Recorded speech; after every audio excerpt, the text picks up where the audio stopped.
Hello friends, fin ideas में आपका स्वागत है। अब हम देखते हैं Greek behaviour of long calendar strategy. Basic option trader में हमने समझा था कि कैलेंडर का मतलब होता है दो अलग अलग मंथ के ऑप्शंस के अंदर में ट्रेड करना, और स्प्रेड का मतलब एक ऑप्शन को बाई करना और एक को सेल करना। तो जब हम नेक्स्ट मंथ के ऑप्शन को बाई करते हैं तो वो बनता है लॉन्ग कैलेंडर स्प्रेड। तो नेक्स्ट मंथ के ऑप्शन को बाई करें और करंट मंथ के ऑप्शन को सेल करते हैं, तो इस तरीके से लॉन्ग कैलेंडर स्प्रेड में हम ट्रेड करते हैं। यहाँ पर क्योंकि हमने जिस ऑप्शन को बाई किया है उसी स्ट्राइक को अगले मंथ के अंदर में सेल करते हैं, या वाइस वर्सा जिस ऑप्शन को हमने सेल किया है उसी स्ट्राइक को अगले महीने में हम बाई करते हैं, इसलिए हमारा लॉस लिमिटेड रहता है। और साथ ही साथ क्योंकि एक ऑप्शन हमारा बेचा हुआ होता है इसलिए हमारा गेन भी लिमिटेड होता है। Long calendar strategy is a good strategy to earn time value. Time का पैसा कमाने के लिए एक अच्छी स्ट्रेटेजी है, क्योंकि यहाँ पर हम करंट मंथ का ऑप्शन बेचते हैं, और जब हमने थीटा पढ़ा था तब ये समझा था कि करंट मंथ के ऑप्शन का थीटा ज़्यादा होता है कंपेयर टू नेक्स्ट मंथ के ऑप्शन के, क्योंकि जिस ऑप्शन की मैच्योरिटी नज़दीक होती है उसके पास में उसका थीटा बहुत हाई होता है। तो क्योंकि यहाँ पे हमने करंट मंथ का ऑप्शन बेचा हुआ होता है तो यहाँ पर हमारा पॉजिटिव थीटा ज़्यादा होता है और नेगेटिव थीटा कम होता है। तो थीटा लॉन्ग स्ट्रेटेजी होने के कारण ये हमको अच्छे से टाइम का पैसा कमा के देती है। अब हम स्ट्रेटेजी को वॉल एज पे देखते हैं। यहाँ पे मैंने दो अलग अलग मैच्योरिटी डाली है, जुलाई 30 एंड अगस्त 30। जुलाई 30 का 7500 का कॉल हमने 10,000 क्वांटिटी सेल किया। 17% की वॉलेटिलिटी के हिसाब से करंट मंथ के ऑप्शन का प्रीमियम चल रहा होगा 127.68, और 17% की वॉलेटिलिटी के हिसाब से नेक्स्ट मंथ अगस्त मंथ का प्रीमियम चल रहा होगा 195.61। तो हमने यहाँ पर करंट मंथ के ऑप्शन को बेचा और नेक्स्ट मंथ के ऑप्शन को खरीद लिया, और इनके ग्रीक्स को देखा तो ऑलमोस्ट डेल्टा न्यूट्रल चल रहा है।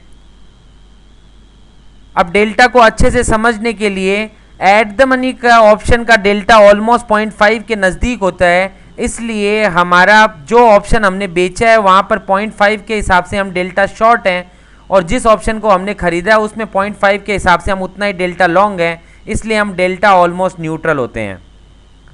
गामा हमारा यहाँ पर शॉर्ट चल रहा है, क्योंकि एट द मनी ऑप्शन का गामा हाईएस्ट होता है, और अगेन जिस ऑप्शन की मैच्योरिटी नज़दीक में हो उसका गामा हाई होता है। तो हमने यहाँ पर नज़दीक वाले ऑप्शन को बेचा है, इसलिए हम गामा शॉर्ट हैं। वेगा हम लॉन्ग हैं, क्योंकि जिस ऑप्शन की मैच्योरिटी दूर होती है उसका वेगा ज़्यादा होता है। तो नेक्स्ट मंथ का ऑप्शन हमने बाई किया हुआ है, तो मैच्योरिटी दूर होने के कारण इसका वेगा ज़्यादा है, और उतनी क्वांटिटी हम बाई करने के कारण हम ओवरऑल वेगा लॉन्ग हैं। तो वेगा लॉन्ग यहाँ पर ये बता रहा है कि कैलेंडर स्प्रेड लॉन्ग कैलेंडर बनाने के बाद यदि वॉलेटिलिटी बढ़ती है, इम्प्लाइड वॉलेटिलिटी के बढ़ने पर हमें प्रॉफिट होने वाला है।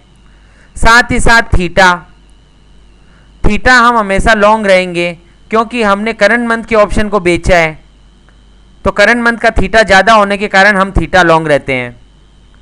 फ्रेंड्स, कैलेंडर स्प्रेड स्ट्रेटेजी एक बहुत ही वेल नोन स्ट्रेटेजी है, और नॉर्मली जॉबिंग के लिए या इंट्राडे के ट्रेड्स के लिए या शॉर्ट टर्म ट्रेडिंग में प्रॉफिट करने के लिए ये स्ट्रेटेजी बहुत अच्छे से यूज़ होती है।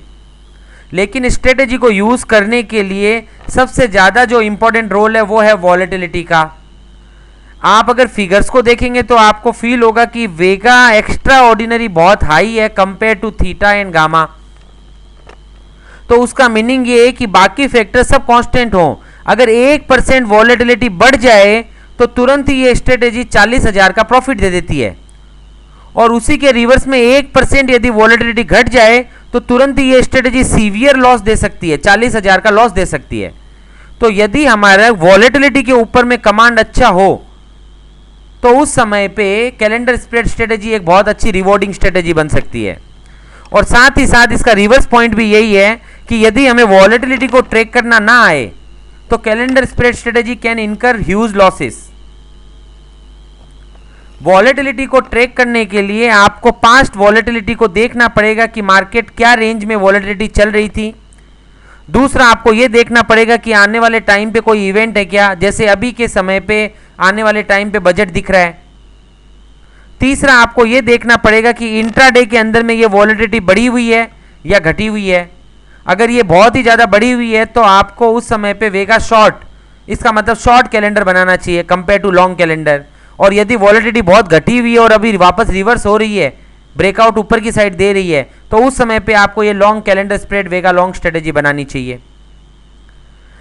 एक पॉइंट इसमें और इंपॉर्टेंट है जो हमको समझने जैसा है, यहां पर इसका पे ऑफ ग्राफ ऑलमोस्ट बटरफ्लाई जैसा ही बन रहा है। जैसे जैसे टाइम निकल रहा है ये प्रॉफिट कर रहा है रेंज बाउंड मार्केट के अंदर में, और जैसे ही मार्केट में मूवमेंट आ जाता है तो यहां पर लॉस होता है। पर अल्टीमेटली क्योंकि जो ऑप्शन हमने जितने बाई किए उतने ही सेल किए, इसलिए हमारा लॉस लिमिटेड होता है। अब यहां पर यह समझने जैसा है कि मार्केट के अंदर में क्योंकि हम शॉर्ट गामा है, इसलिए मार्केट में मूवमेंट आने पर डेल्टा हमारे अगेंस्ट में चलता है। डेल्टा हमारे अगेंस्ट में चलता है मतलब कि मार्केट यदि घटता है, स्टॉक यदि घटता है तो हम डेल्टा लॉन्ग हो जाते हैं, और स्टॉक अगर बढ़ता है तो हम डेल्टा शॉर्ट हो जाते हैं।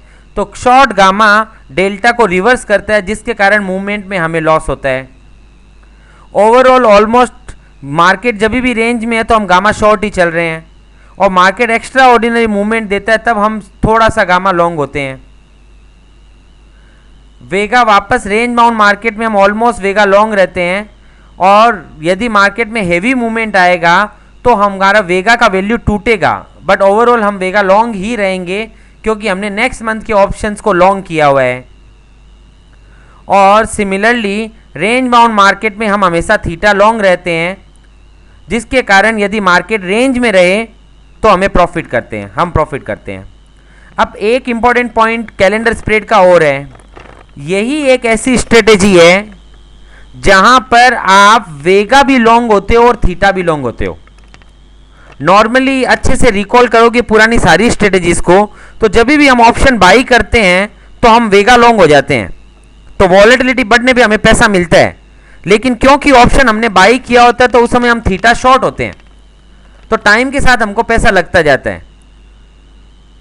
तो यहां पर ये एक ऐसी स्ट्रेटेजी है जिसमें यदि आपको ऐसा व्यू हो कि भाई या तो मार्केट की वॉलेटिलिटी बढ़ेगी और नहीं तो टाइम तो निकलता ही रहेगा, तो उस समय पे आप कैलेंडर स्प्रेड स्ट्रेटेजी बना सकते हो। यदि वॉलेटिलिटी बढ़ी तो वेगा विल मेक मनी, और यदि वॉलेटिलिटी नहीं बढ़ी तो टाइम के साथ साथ में theta will give you money. तो कैलेंडर स्प्रेड स्ट्रेटेजी एक ऐसी स्ट्रेटेजी है जहां पर आप वेगा भी लॉन्ग होते हो और थीटा भी लॉन्ग होते हो। तो ये था Greek behaviour of calendar spread strategy. Thank you.